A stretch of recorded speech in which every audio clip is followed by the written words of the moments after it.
GeoByte. Hello students, welcome to the GeoByte Diploma series. We are happy to announce that we are going to start the Diploma series. Means we are going to provide the information for all diploma students like mechanical, civil, electronics, electrical and computer science. On behalf of this series, today we are going to give the introduction on most important subject for both mechanical and civil students is the strength of material. Under this course, we are going to cover different topics like simple stresses and strains, simple stresses and strains,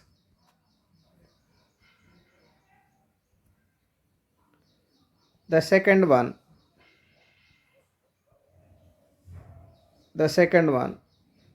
geometric properties of sections, geometric properties of sections, the next one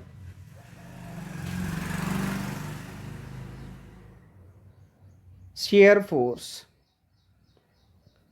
shear force and bending moment diagrams, bending moment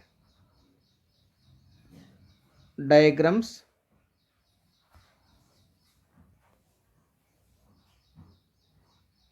next one the theory of simple bending, theory of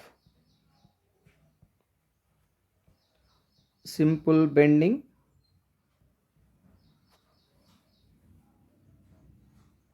the next one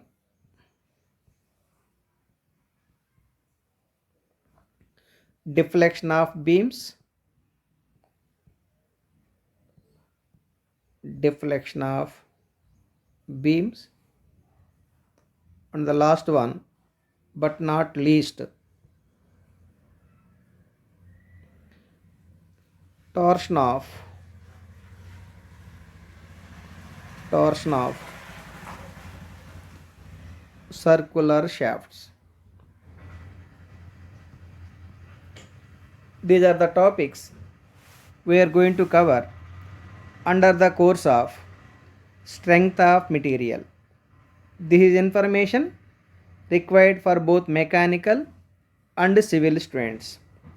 Now, first let us start the simple stresses and strains. The very first topic is simple stresses and strains.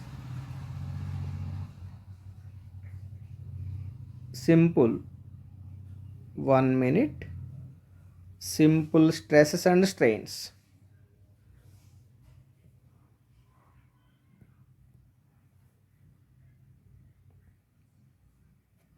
Simple stresses and strains. This is our first topic. First topic. Now let us start the class. Stress means, let us take a body. This is your body. This is the body. On that particular body, let us assume the force or load on the body, force is also called load on the body, may be denoted by P, and this body may be fixed somewhere here like this. That is how the body is fixed. Because of this external force, the body is trying to deform. By the time the body is deforming, the molecules which are present in the body are trying to resist the deformation of the body. That resisting force per unit area is technically called as stress. Once again, when you apply the external force, the molecules which are present in the body are trying to oppose the deformation of the body or resist the deformation of the body. That means some resisting force is developed in the molecular structure when you apply external load on the body. That resisting force developed in the body or resisting force developed in the molecular structure per unit area is called stress. So stress is defined like this. The stress can be defined like this. Stress generally denoted by sigma is equal to force per unit area. Force per unit area is called stress. Now the unit of stress is force may be, of course it can be also defined as load per unit area. Load per unit area. The unit of the stress is force is in newtons. Area may be either in meter square or centimeter square or millimeter square.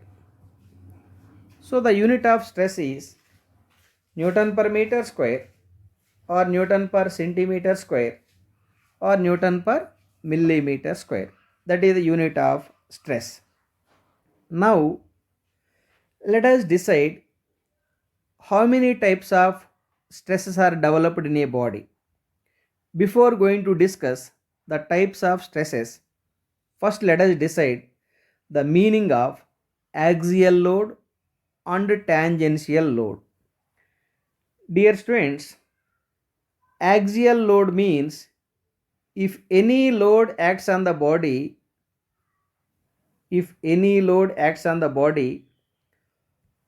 along its axis, that kind of load is called axial load. If any load acts on the body along its axis, that kind of load is called axial load. So this is the body.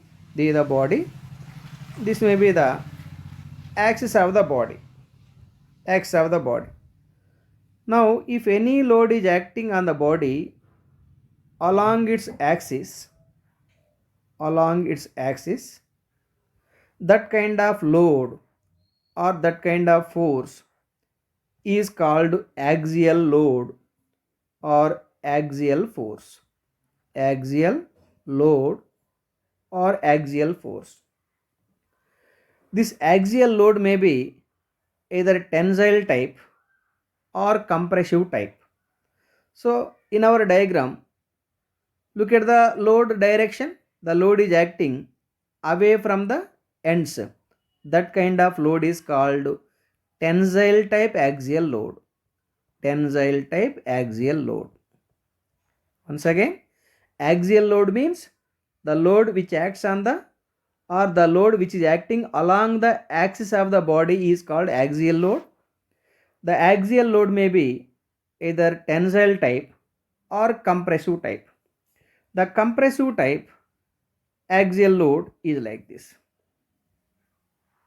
The compressive type axial load. This is your body. This is the axis of the body. Then the compressive type axial load is like this. Here look at the load. The load is acting towards the ends of the body along its axis, that kind of load is called compressive load. This is also axial load. This is also axial load. This is also axial load. This is also axial load, but it is compressive type.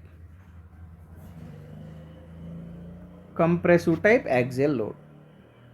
So anyhow, the axial load may be either compressive type or tensile type. Another kind of load is the tangential load. Tangential load means, dear students, remember, if a load is acting other than its axis, this may be the axis. Load may be acting, one load may be acting somewhere here, other load may be acting somewhere here. This kind of load is called tangential load, is also called shear load. Whatever the stresses which are developed due to this tangential load or shear load is called shear stress. So anyhow, the stresses which are due to axial load are called axial stresses. So the axial stresses may be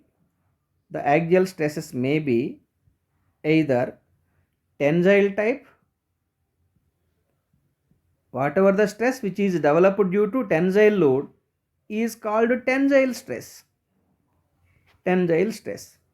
Whatever the stress which are developed due to compressive load is called compressive stress. Compressive stress. Remember, the compressive stress and tensile stress both are coming under axial stress only. But whatever the stresses which are caused by tangential load or shear load are called tangential stress or shear stress. So because of this kind of load, the stresses are called tangential stress or the shear stress. Tangential stress or the shear stress. So from this you can conclude that the stresses are either tensile type or compressive type or tangential type. Now come to the meaning of strain. Let us decide the meaning of strain. Dear students, the strain is denoted by small e is equal to, general definition is ratio between the change in dimensions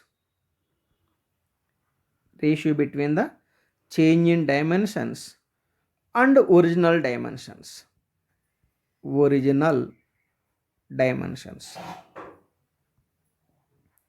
Ratio between the change in dimensions and original dimensions is called strain.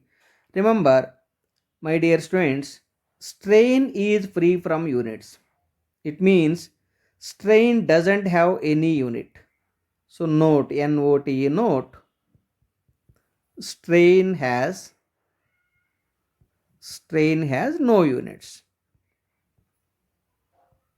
Strain has no units.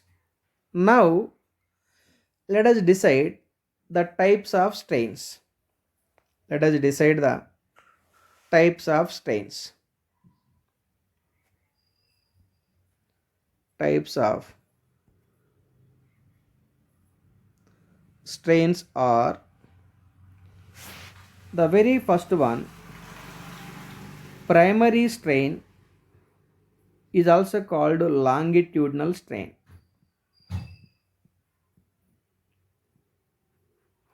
Primary strain is also called longitudinal strain. Primary or longitudinal strain. Longitudinal. It may also called as linear strain. It is like this. The primary strain or longitudinal strain may be denoted by E suffix L. So longitudinal strain is like this, my dear students. Let us take a body. When I apply some tensile load on the body, remember tensile load should be along the axis. Now because of this tensile load,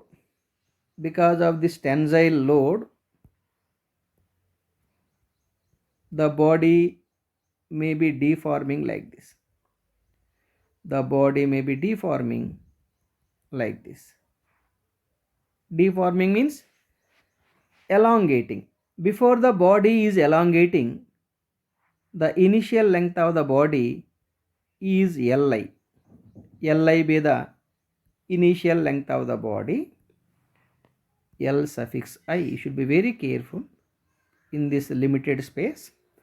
And the final length of the body, this is your final length. That final length may be Lf. That means when you apply the tensile load, length of the body is increasing from Li to Lf. Then the change in length, I can also say increase in length. The change in length delta L is equal to final length minus initial length. Then the ratio between the change in length and initial length is called longitudinal strain. I hope you have understood. Once again, when you apply the tensile load on the body, the length of the body may be increasing from Li to Lf. Then the increase in length can also be called a change in length equal to final length minus initial length. Then the longitudinal strain equal to change in length divided by original length. That is the original length. You should be very careful. Original length. So that is the longitudinal strain. It can be written like this: change in length by original length, Li. According to our diagram, change in length is Lf minus Li divided by Li. That is the formula to find the primary strain or longitudinal strain. Now come to the second kind of strain, is called lateral strain, is also called circumferential strain. The second kind of strain is lateral or the circumferential.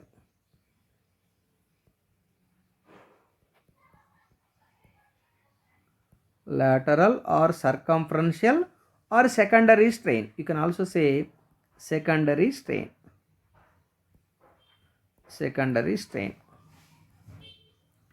It is like this, my dear students. Listen carefully.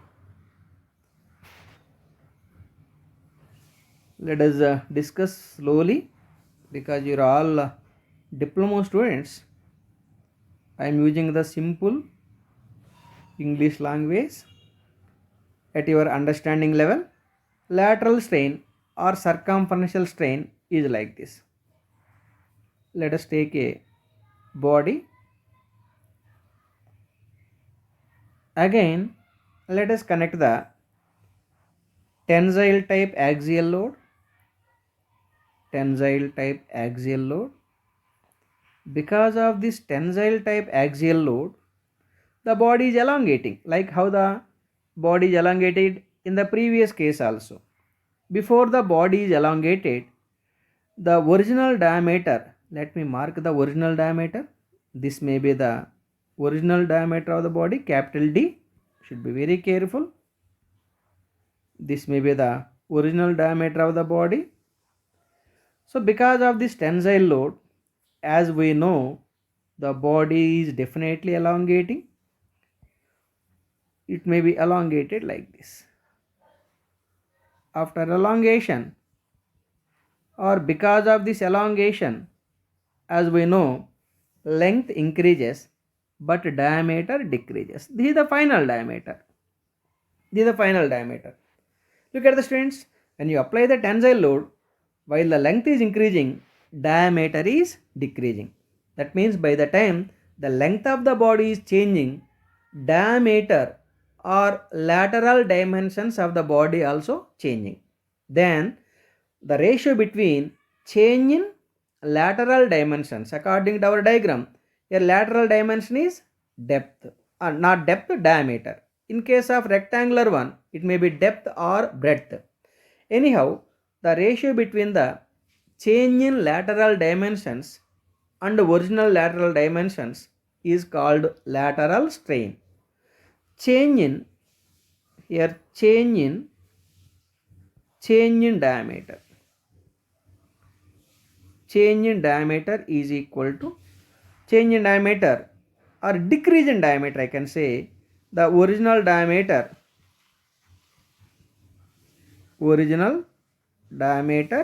minus final diameter. This is the final diameter. This is the decrease in diameter of the body. Decrease in diameter of the body. Then the ratio between the change in diameter and original diameter is called lateral strain according to our diagram. Then let us write the definition. The lateral strain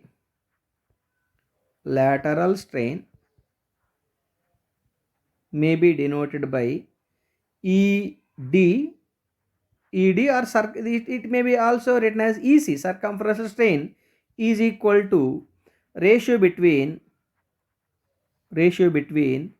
change in diameter and original diameter.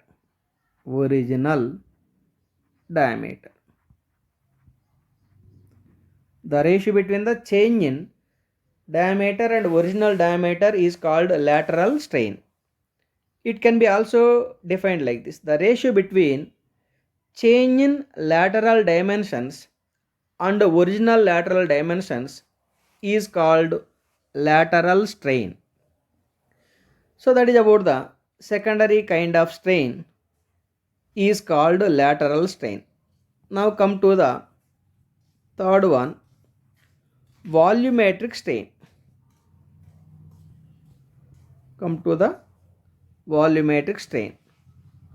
Because of the change in dimensions, definitely volume also changing.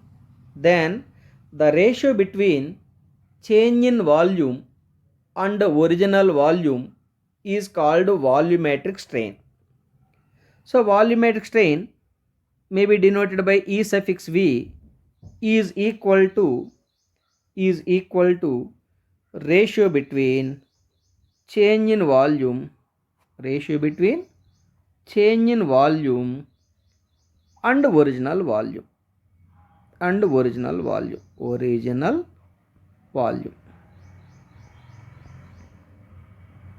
That is the volumetric strain.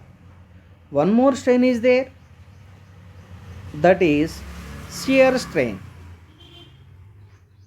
The last kind of strain is shear strain.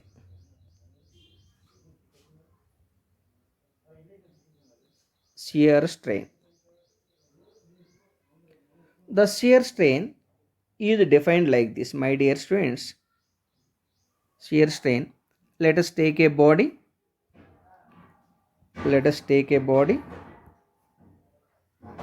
Body is fixed with the fixture.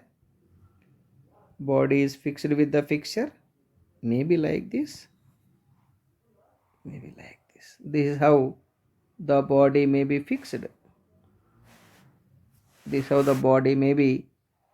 fixed.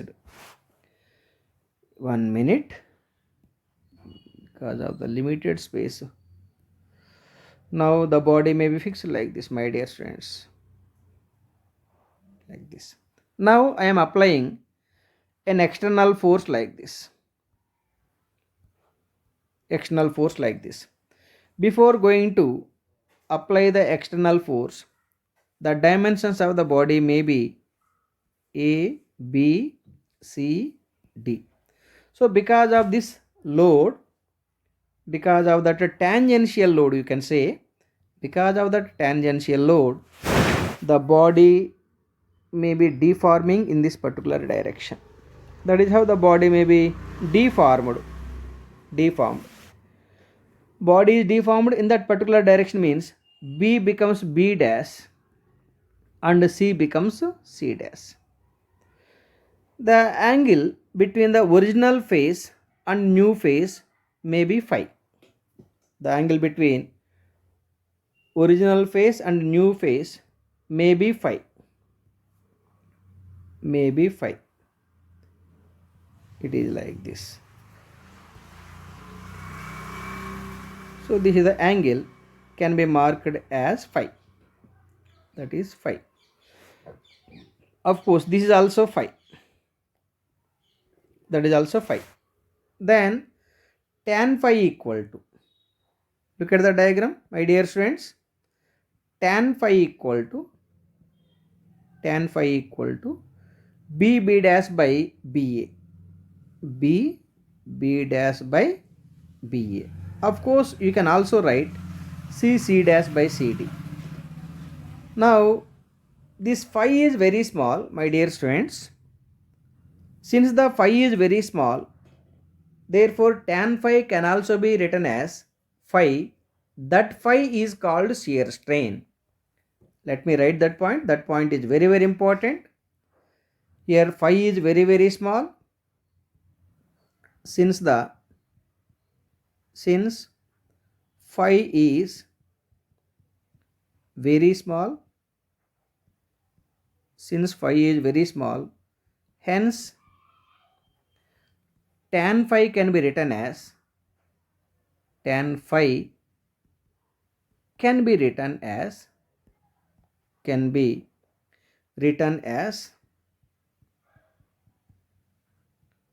phi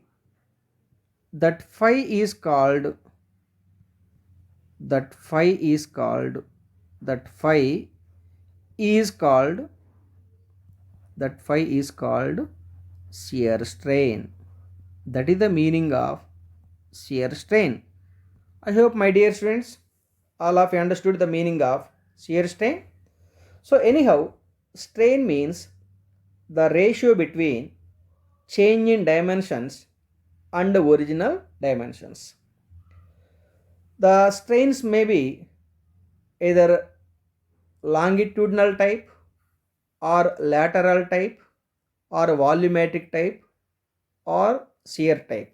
It means there are different kinds of strains we are going to study under this course.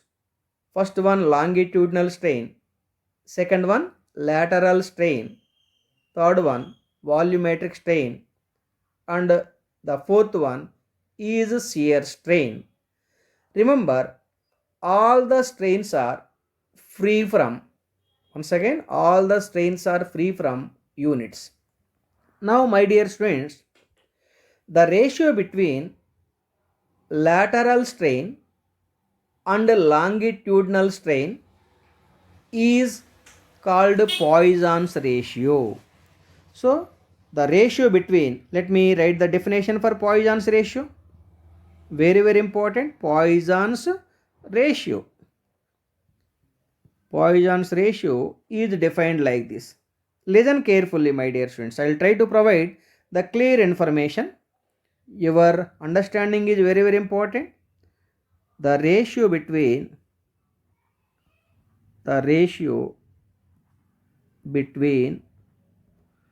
lateral strain and longitudinal strain, lateral strain and longitudinal strain,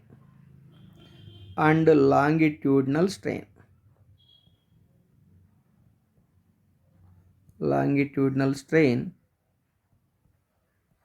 is called Poisson's ratio. Poisson's ratio. This Poisson's ratio may be denoted by either mu or 1 by m. The Poisson's ratio may be denoted by either mu or 1 by m. This symbol is called mu. Let me write that point.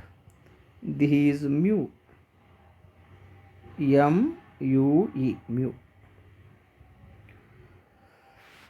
The Poisson's ratio, let us write Poisson's ratio. Therefore, Poisson's ratio, I am using 1 by m for Poisson's ratio equal to lateral strain by longitudinal strain. Longitudinal strain.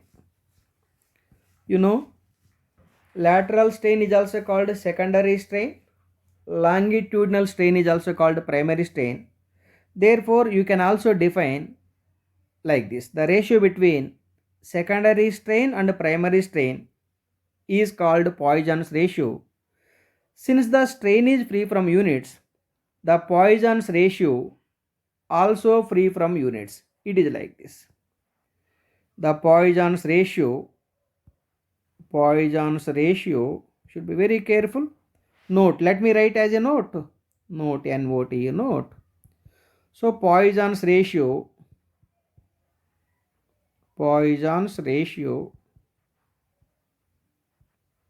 is free from units.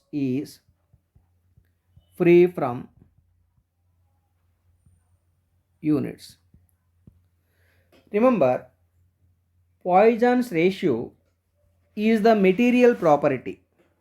It means the Poisson's ratio is changing from one kind of material to another kind of material like steel, aluminium, bronze, wood, etc. Once again, since the Poisson's ratio is the material property, it is changing from one kind of material to another kind of material, like how the blood group is changing from one kind of body to other kind of body. Blood group is a property of the blood. Similarly, material property, Poisson's ratio is changing from one kind of material to another kind of material. So that is about the Poisson's ratio.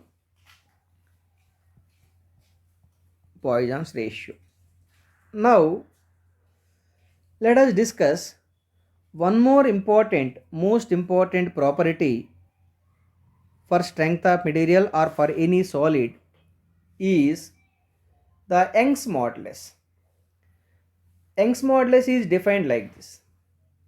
The ratio between the stress and strain is called Young's modulus. This statement was given by Hooke's. Therefore, it can be also called as Hooke's law. Hooke's law states that the ratio between the stress and strain remains constant. That constant is called Young's modulus or modulus of elasticity. The ratio between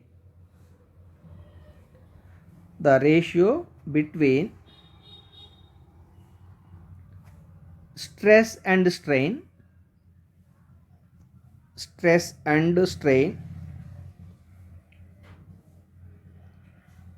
is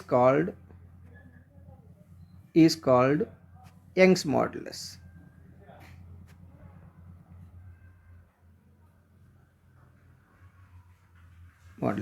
So this is a statement according to Hooke's. Hooke's law states that You can also write like this. Hooke's law states that the ratio between stress and strain remains constant, otherwise 1 minute. Let me write it clearly because it is very important definition. Let me write it clearly, please wait. It is like this. Hooke's law states that it states that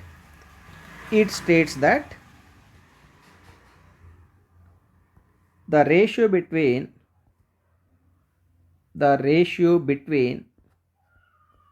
should be very careful, the ratio between stress and strain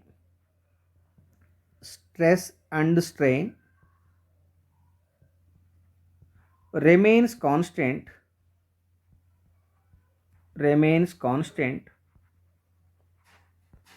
That constant is called, this is the complete definition, that constant is called Young's modulus.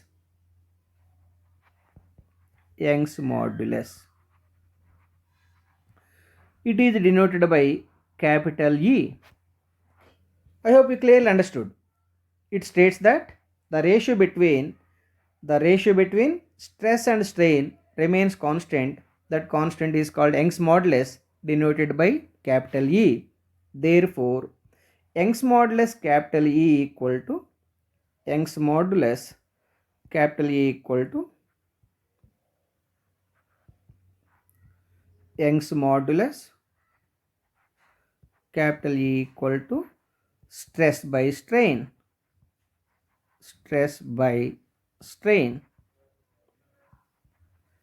Since the strain has no units, therefore Young's modulus unit is the same that of stress. So stress unit is either Newton per meter square or Newton per mm square or Newton per centimeter square. Therefore, the Young's modulus unit also either Newton per millimeter square or Newton per centimeter square or Newton per meter square. So the Young's modulus capital E is equal to stress. Stress is denoted by sigma. Strain may be denoted by small e, but stress sigma equal to load by area. Strain, that is longitudinal strain, preferably taken change in length by original length. Then the Young's modulus capital E equal to the stress sigma equal to P by A, E equal delta L by L. Then L goes up, can also be written as PL by A into delta L. Delta L be the change in length of the body. From this, you can decide the change in length of a body. 1 minute. You should be very careful. Change in length of a body. Therefore, change in length of a body.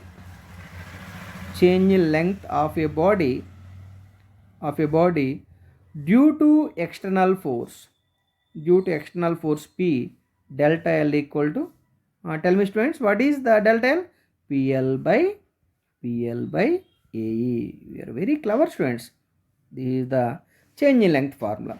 The change in length may be in mm or centimeter or meter. That depends on the E value and A value. Anyhow, change in length delta L equal to PL by AE, where P equal to external load, like this. That this is your body.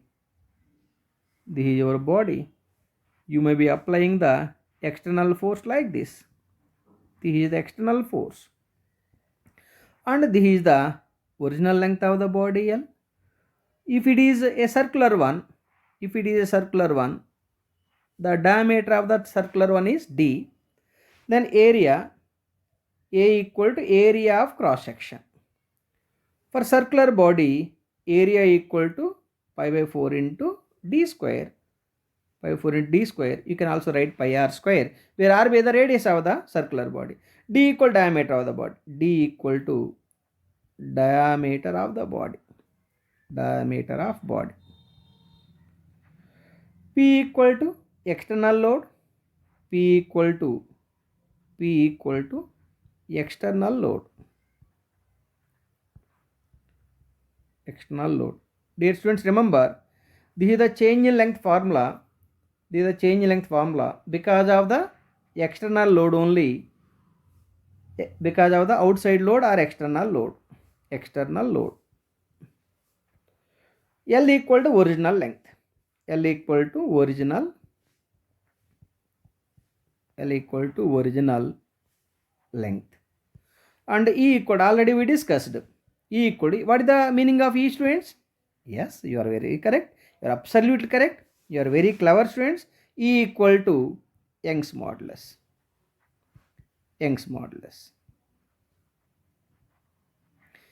If Young's modulus is in Newton per mm square, length is in mm, external load is in Newton, diameter is in mm, then the change in length is with these dimensions, the change in length delta L is in millimeters.